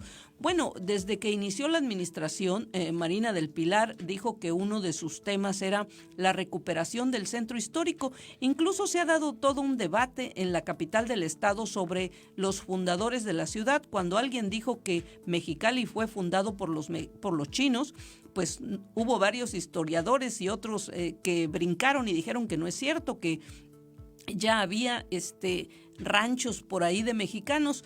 La verdad es que quien forma el núcleo como ciudad, pues digo, nos guste o no, fueron los chinos, ¿no? La comida típica de Mexicali es la comida china. Lo que hay en este momento como edificios históricos en el centro histórico de la ciudad, la parte más antigua de la ciudad, pues son precisamente edificios y comercios que tienen que ver, que fueron construidos por las familias chinas que ahí se asentaron. Ahí están todos los túneles. Si usted va a Mexicali, ya se puede hacer un recorrido turístico por los túneles que comunicaban a la comunidad y que servían también pues para protegerse del calor. Los chinos construían, me explicaban ayer, como en 3 pisos. De tal manera que la mayor parte del tiempo estaban en el subterráneo, en los subterráneos, ¿no?, que construyeron. Esos subterráneos cruzaban también a Estados Unidos. Ellos tuvieron una movilización siempre, México-Estados Unidos, como todavía hoy día ocurre vía Tijuana, y a las autoridades de Estados Unidos no les gusta, pero los chinos están históricamente acostumbrados a moverse entre Tijuana, Mexicali y las ciudades de la frontera del sur de Estados Unidos. Y bueno, Mexicali, esa parte está siendo recuperada. Si usted va a Mexicali y tiene oportunidad, dese una vuelta por este callejón. Próximamente van a abrir restaurantes. Hay un mural ahí de una señora que fundó una zapatería muy, muy antigua que se llama La Nacional. Hay una recuperación de la historia de esa comunidad. Y bueno, decían que por qué los chinos tienen tanto resquemor o porque mucha gente de Mexicali dice, ay, es que los chinos se encierran mucho en su comunidad, no son muy partidarios de salir hacia el resto de la ciudadanía y de relacionarse con otras comunidades. Y bueno, lo que pasa también es que los chinos fueron muy agredidos. Le quiero decir que el siglo pasado, a principios del siglo pasado en México, hubo literalmente matanzas de chinos, y los chinos también, estos subterráneos que hicieron fue para protegerse. Los chinos fueron perseguidos y asesinados. En Torreón, Coahuila, hubo una matanza horrible de chinos durante la Revolución Mexicana. Más de 300 chinos fueron asesinados en una noche por un señor de apellido Argumedo, que fue juzgado por ese hecho, pero asaltaron las lavanderías, las tiendas. En Coahuila había hasta uno de los edificios históricos de Coahuila, es el Banco Chino, ¿no? Por ejemplo, en Mexicali no hay construcciones de ese tipo, quizá porque los chinos de Mexicali eran agricultores. Hay que recordar que ellos llegaron a trabajar con la empresa norteamericana que era dueña de todos los terrenos de lo que hoy conocemos como el Valle de Mexicali, y que se volvieron ejidales cuando hubo este famoso asalto a las tierras, ¿no? Un hecho histórico importante en esa comunidad. Bueno, pues los chinos son una parte muy importante de la fundación de Mexicali. Yo no quiero decir, no soy historiadora, no sé si son los fundadores si hay que decir que son fundadores, pioneros o qué son, pero la realidad nos dice todos los días que lo más antiguo en términos de estructuras y de edificios fueron levantados por los chinos, ¿no? Como ciudad. Y tanto que hoy día el centro histórico y la parte que se está recuperando, pues es estas tiendas, estos lugares donde se asentaron los chinos, son las construcciones más antiguas y que tienen una historia y bueno, como le decía, ¿no? Todos sabemos que la comida china, pues es la comida típica de la capital de nuestro estado, ¿no? Así es que el tema es muy interesante. Allá en Mexicali los historiadores, los periodistas están en un debate sobre cuál ha sido el papel de los chinos, pero como le decía, fueron perseguidos. Y mire, en Mexicali una cosa que le duele mucho a la comunidad china, según me comentaban, es que en el panteón más antiguo de Mexicali sacaron a todos los restos de los chinos y los llevaron a otro panteón, solo dejaron a gente que no era china ahí. Entonces ese fue como un agravio el siglo pasado, a principios del siglo pasado, que un sector de mexicalenses cometió contra los chinos. Y claro que ellos se fueron retrocediendo dentro de la comunidad, se fueron encerrando en sí mismos para protegerse, ¿no? Esto ocurre también, eso vino ocurriendo, pero hay toda una comunidad de chino-mexicanos ya en Mexicali. Históricamente los chinos están ahí y forman parte de esta riqueza histórica que dan las migraciones, ¿no? Como este caso específico. Bueno, continuamos con las noticias y bueno, el secretario de Educación Estatal, Catalino Zavala Márquez, informó que la dependencia a su cargo se unirá a lo que es el paro nacional Un Día Sin Nosotros, por lo que maestras y personal administrativo femenino podrán ausentarse ese día solo con la condición de avisar de antemano. El secretario comentó que respaldarán la decisión a las maestras que decidan sumarse al paro, solamente que está planteando que tengan que avisar para que se tomen las medidas en las escuelas. Y bueno, en cuanto al personal femenino administrativo de la Secretaría de Educación del Estado, Zavala Márquez confirmó que se aplicará el mismo criterio, o sea que tienen que avisar, yo creo, porque si es una maestra que está al frente de 30, 40 alumnos, pues tomar las medidas precautorias para que los niños sepan si les van a suspender el día y bueno, no les vaya a pasar algo en la escuela. Supongo que es para eso, para lo que tienen que avisar, ¿no? No, sí, claro, tiene que haber un control de quiénes iban a ir y quiénes no. O sea, la autoridad ha dicho que quienes quieran no vayan, pero tienen que avisar para saber qué medidas se van a tomar. También es cierto que si las alumnas no van a la escuela, Un Día Sin Mujeres, no sé hasta qué nivel podríamos considerar este paro femenino, ¿no?, que se espera para el 9 de marzo. Pero bueno, y mire, si transita por la Avenida Internacional, tome precauciones, ya que durante los próximos 5 días la CES realizará trabajos de reparación de un socavón que se formó en la vialidad. Oiga, pero ya hubo un coche, ayer se volcó ahí, ¿no? Entonces vamos a escuchar el reporte. Alrededor de 5 días demorarán los trabajos de reparación del socavón sobre la Avenida Internacional y se espera un denso tráfico en la vialidad con dirección de Playas de Tijuana hacia el centro de la ciudad. A la altura de la calle Ocampo, en la zona centro, y la Avenida Internacional, de 3 carriles de la arteria vial se reducen en un solo carril y se registran largas filas de autos de varios kilómetros, pues inician desde la calle Misioneros en la Colonia del Soler hasta la conexión con la vía rápida poniente. Internacional nos reportaron de ese socavón, pero es derivado de un trabajo de la CES, ya lo están atendiendo. A nosotros nos llegó el reporte en la madrugada. Y igualmente el distrito de la SED ya lo están atendiendo. Cuestiones de que ahí tuvo un problema hasta un carro que se volteó. ¿Pero es hundimiento o solamente la...? Es un hundimiento seguramente ahí por la falla de la alcantarilla donde ellos trabajaron. Se va a ver fraccionado y se hizo el socavón. ¿Cómo trabajarían ustedes para desviar el tráfico o qué trabajos harían? Ahí entró la delegación a hacer las desviaciones junto con los trabajos que está desarrollando la CES. ¿Hablas del socavón ahorita? Sí, seguramente tienen que tenerlo en la brevedad. Ese trabajo no debe pasar más de 4 o 5 días. El socavón se derivó de trabajos que realizó la Comisión Estatal de Servicios Públicos de Tijuana, informaron autoridades municipales. Los automovilistas, que en promedio tardaban 20 minutos en horas pico, se trasladan en al menos 40 minutos. Derivado de ello, vendedores ambulantes hacen presencia en la zona, pues el tráfico es lento y aprovechan para ofrecer su variedad de productos a los miles de automovilistas que están varados en medio de los autos, informó Ana Lilia Ramírez. Alrededor 8 de la mañana con 34 minutos. A esta hora en Tijuana, la temperatura 58 grados Fahrenheit, 14 grados centígrados. Información para el cruce de Garitas por San Isidro: 25 puertas están en servicio con 65 autos carril izquierdo, 375 en Ready Lane, 130 en línea Sentry, 450 personas en el cruce peatonal. Por Otay, 11 puertas en servicio, 40 autos por fila, 220 en Ready Lane, 100 en línea Sentry y 500 personas cruzando a pie.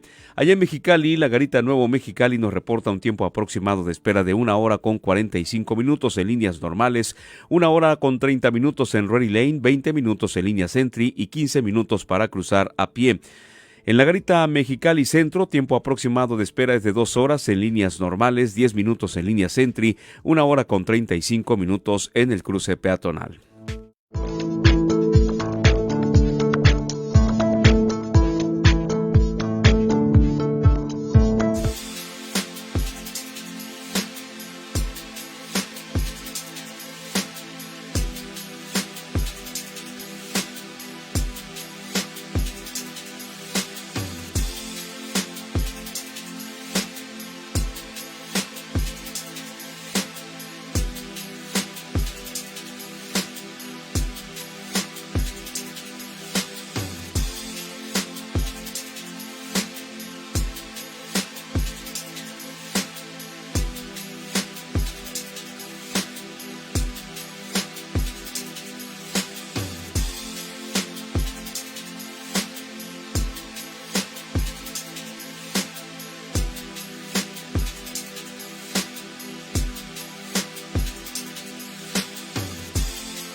De la mañana con 38 minutos. Mire, ayer dio una conferencia de prensa Wilner Metelius. Él es un haitiano, un emigrado a México, académico, y de alguna manera se ha convertido pues en líder de los haitianos o de algunas organizaciones haitianas en México. Él denunció que fue discriminado en el aeropuerto de Tijuana, donde agentes del Instituto Nacional de Migración le quitaron su credencial del INE por no creer que era mexicano, ya que es afrodescendiente. Vamos a escuchar el reporte que preparó Ana Lilia Ramírez. Un hombre de color denunció discriminación por agentes del INAMI en el aeropuerto de Tijuana. Se trata de Wilner Metelus, de ascendencia haitiana y naturalizado mexicano desde el 2005. Denunció que fue víctima de discriminación por parte de agentes del Instituto Nacional de Migración, luego que de manera arbitraria le quitaron su credencial electoral bajo el argumento de no tener rasgos mexicanos cuando llegó al aeropuerto de la ciudad el pasado 29 de febrero. Inmigrantes tanto haitianos, africanos y centroamericanos hay complicidad. En las estaciones migratorias en nuestro país, yo puedo decir es campo de concentración. La forma como la gente está viviendo en las estaciones migratorias. No hay denuncia. Sí hay algunos organismos internacionales que están sacando información, pero por el miedo hoy en día mucha gente no quiere decir las cosas como son. Y también aparte hay un pacto de algunos defensores de inmigrantes con el gobierno federal, están recibiendo apoyo económico, casi no hay denuncia sobre abuso a migrantes en la frontera sur. Pero en comparación con la frontera norte es totalmente diferente, pero hay algo muy grave, está pasando a los migrantes deportados que están llegando a nuestro país y tampoco están recibiendo apoyo por parte de tres niveles del gobierno. No hay un proyecto de integrar para los inmigrantes y hay bastante abusos. Ellos están viviendo en condiciones infrahumanas. El activista y defensor de la comunidad afrodescendiente lo consideró como un acto de discriminación, pues no le creyeron al expresar que era mexicano porque era de color, y presentó una queja ante la Comisión Nacional de Derechos Humanos donde exigió la devolución del documento de manera inmediata. Tras su queja, la credencial electoral le fue regresada. Pasó por un acto humillante y de discriminación. Mencionó que al igual que él, por tener el color de piel afrodescendiente, la discriminación es constante en México y trabajará para realizar campañas de concientización, pues un color de piel no define que seas inmigrante. Informó Ana Lilia Ramírez. Y bueno, continuamos con las noticias de Tijuana, y es que una empresa, que se dedica al desasolve de letrinas, arrojó los desechos cerca del albergue Ágape. Este albergue, pues, que de alguna manera tiene refugiados a varios inmigrantes, hecho que ha causado que, pues, algunos de ellos se enfermen. Fue el director del lugar, Alberto Rivera, quien denunció que la empresa El Canario Sanitario se encarga de remover los desechos de las letrinas, pero los envía a un punto cercano a ellos. Y tanto quienes residen en el albergue como vecinos del área han sufrido afectaciones, como pues con algunas enfermedades. Bueno, esto orilló a los vecinos a reunir firmas y entregarlas al municipio para que tome cartas en el asunto. Como primera medida se les proporcionó asistencia médica, aunque ninguna persona ha sido diagnosticada con alguna enfermedad grave. Y bueno, acto seguido de parte de la autoridad se iniciará con una investigación para corroborar lo dicho por los vecinos y, en caso de detectar anomalías, aplicar las sanciones correspondientes. Bueno, afecta y un grupo importante atiende este centro de Ágape, que regularmente ahí están personas de origen centroamericano, inmigrantes haitianos y todo tipo de migrantes que se enferman porque una empresa pues echa las letrinas. Yo creo que debería pues de tener cuidado ahí el pobre pastor, ¿no, Albert? No, y la verdad es que sí es un problema que le vayan, sí es de salud pública. Estas empresas, si tienen permisos para trabajar en esas cosas que hacen, es totalmente necesario, ¿no? Ese servicio, tienen que tener un permiso para saber y una regulación específica de a dónde llevan los desechos que recogen, ¿no? Pero lo que no pueden hacer es ir a colocarlos cerca de ninguna familia. En este caso se trata de un albergue y este pastor las casas que es muy activo, ¿no? Sí. Es una zona de basureros también esa, ¿no? Está cercano al basurero por allá, por el Jibarito. Exactamente. No se llama así la colonia, tiene otro nombre, no recuerdo ahorita, pero pues está en el área del Jibarito y él es muy activo para ayudarle a todos esos migrantes que vienen y no tienen dónde quedarse, pero pues si se enferman, pues les va a causar un problema, porque si se enferma uno, se va a enfermar el otro, ¿no? Pues sí. Y mire, un tema que yo quería, que dimos ayer la nota de que el domingo murió Ernesto Cardenal. Ernesto Cardenal es un poeta, era un poeta nicaragüense, fue también un miembro de la guerrilla nicaragüense que peleó contra la dictadura de Anastasio Somoza, y fue un personaje muy importante, o ha sido un personaje muy importante, pues para una generación, podríamos llamarla ochentera. Quienes fuimos a la universidad en los años 80, pues fue un referente como poeta. No sé si ustedes recuerdan ese poema a Claudia que hizo Ernesto Cardenal, que fue muy famoso antes de ser sacerdote. Él escribió ese poema, pero bueno, mire, entre lágrimas y amenas tertulias, intelectuales, políticos y diplomáticos rindieron homenaje al poeta y sacerdote Ernesto Cardenal, quien murió el domingo a los 95 años tras una descompensación generalizada. Fue más de un año de enfermedades y hospitalizaciones en las que nunca dejó de escribir y publicar poesía. Contó su asistente, la escritora Luz Marina Acosta. Sus restos fueron velados en un sencillo ataúd de madera color marrón, junto a una fotografía con su famosa boina negra de guerrillero que recuerda su vida como sacerdote y poeta revolucionario. El gobierno de Daniel Ortega decretó el domingo 3 días de duelo nacional en su memoria y anunció que se sumarán a las muchas ceremonias de despedida. Para recordarlo, le presentamos el fragmento aquí está la oración por Marilyn Monroe, incluido en el libro 90, en los 90, en voz del propio cardenal.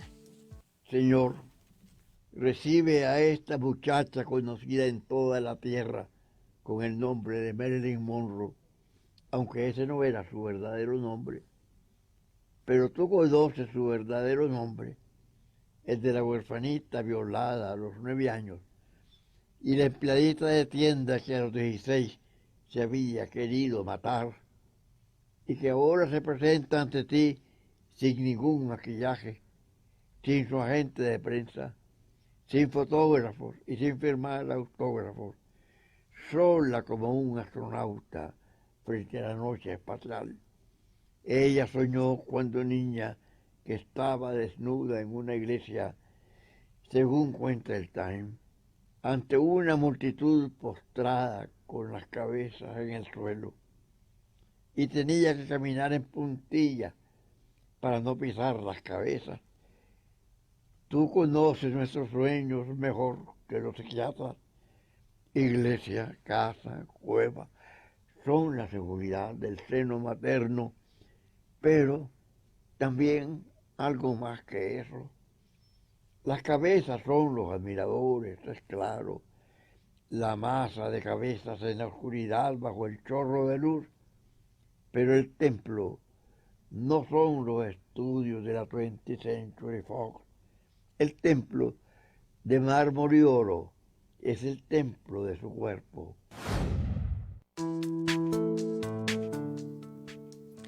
Y bueno, yo creo que uno de los fragmentos más populares del poema que le escribió a Claudia Ernesto Cardenal, algunos lo van a recordar lo van a recordar en este momento. Dice: al perderte yo a ti, tú y yo hemos perdido.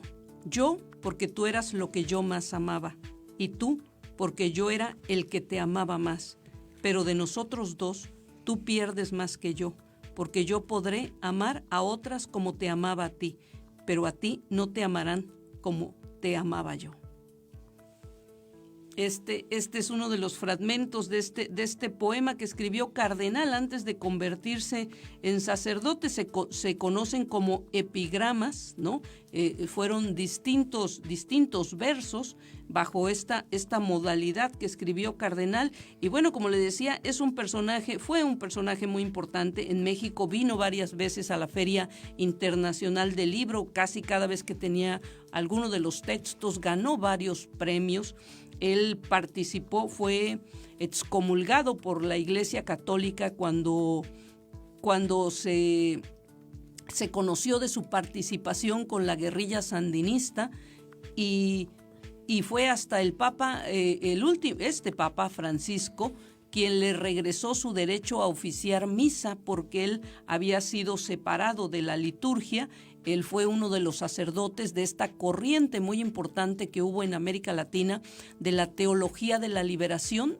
Algunos recordarán, uno de sus fundadores fue el brasileño Elder Câmara, Leonardo Boff y toda una serie de sacerdotes que tenían esta opción por los pobres, que le llamaron. Después del Concilio Vaticano II, se desarrolla toda una corriente en la Iglesia Católica donde los sacerdotes deciden optar, en algunos casos muy activamente, como Ernesto Cardenal, por los pobres. Se involucra con la guerrilla.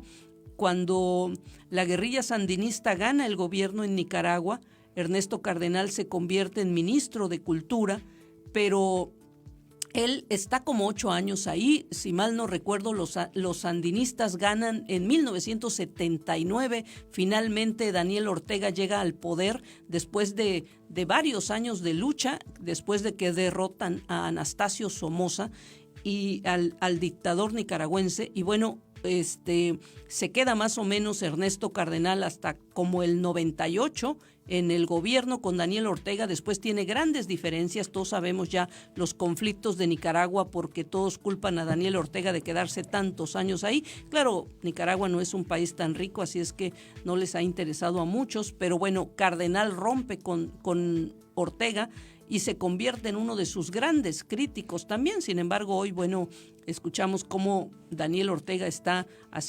decretando 3 días de luto nacional en Nicaragua por la muerte de este gran poeta revolucionario, sacerdote, muy, muy importante, quien, bueno, también tiene los poemas que escribió sobre Solentiname, el archipiélago, una de las islas donde él se refugiaba en los últimos años. Pues bueno, descanse en paz Ernesto Cardenal, este personaje, este poeta importante para una generación latinoamericana de los últimos años. Información deportiva.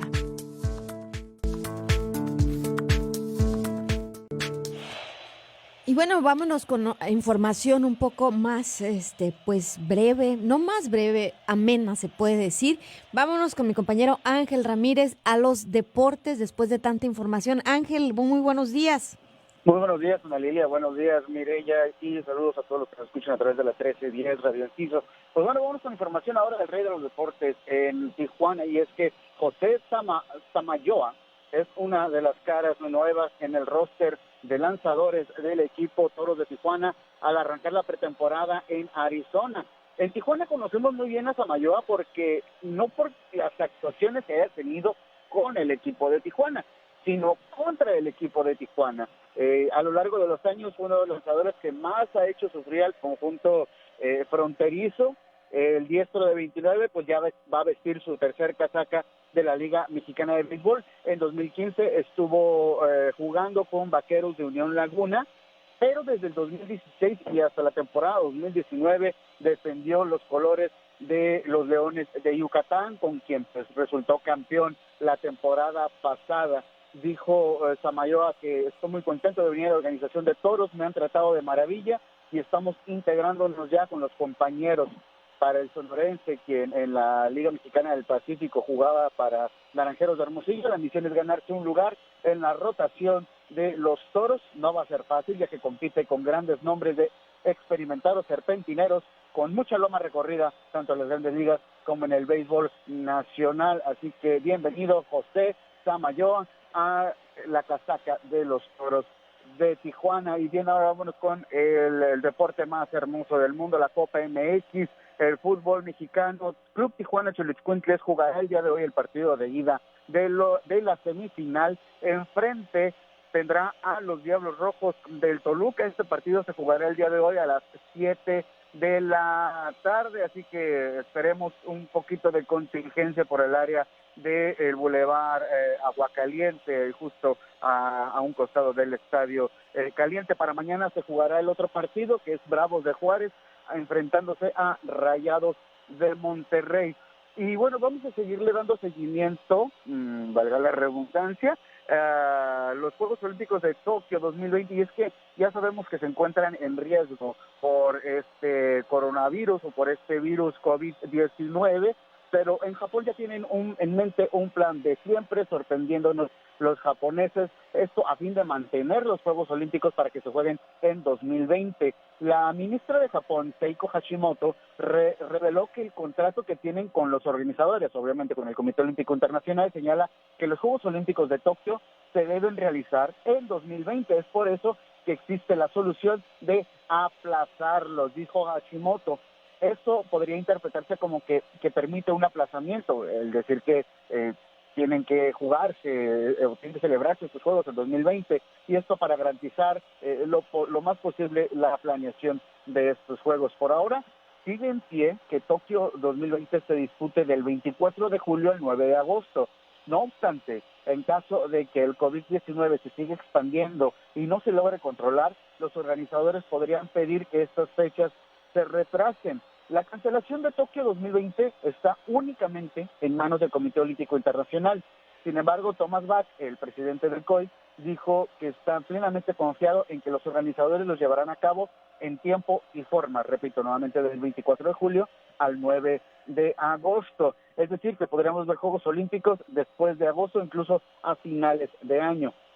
Para dar un poquito de referencia, el coronavirus que se originó en Wuhan, China, se ha expandido a más de 60 países, entre ellos Italia, y que ha llevado a la cancelación de grandes eventos deportivos, ha cobrado la vida de más de 3,000 personas, y por ahora eventos deportivos como el Gran Premio de China de la Fórmula 1 o el Juventus contra el Inter de Milán de la Serie A han sido aplazados. Además de Tokio 2020, la Euro, el torneo de naciones de Europa de fútbol, también se encuentra en riesgo, así que hay que estar al pendientes de lo que sucede, primero por la salud de todos nosotros y luego por la diversión de ver a estos atletas, superatletas que se enfrentan en los Juegos Olímpicos. Mireya, Ana Lilia, muchísimas gracias por el tiempo, seguimos informando. Muchas gracias, Ángel. Pues no dijo Ángel que las Cholas vencieron al América con doblete de Cuéllar. Bueno, en este partido femenil que de repente a mucha gente no le acaba de gustar el fútbol con mujeres pateando una pelota, pero bueno, hay mujeres a las que les gusta, es muy legítimo, está muy bien, qué bueno, es un deporte muy atractivo, dicen algunas de ellas, pero bueno, cuando menos todavía no es comercial, no hay las grandes bolsas de publicidad, tampoco hay los salarios que tienen el deporte, el fútbol masculino, ¿no? No es un gran negocio todavía, pero bueno, ahí la llevan y las Cholas pues han sido pioneras en el tema, ¿no? Llegará el día en que sea comercial, yo igual creo que sí. los demás. A lo mejor vivimos en una época y van a decir, yo me acuerdo cuando no era comercial, y vas a ver, va a llegar. Muy bien, bueno, pues muchas gracias por habernos acompañado este martes 3 de marzo. Muchas gracias a María Palma en la producción, a Jesús Bojorges en los controles, a Ana Lilia Ramírez que nos apoyó hoy en la conducción. Y bueno, nosotros nos escuchamos mañana. Que tengan ustedes un excelente día.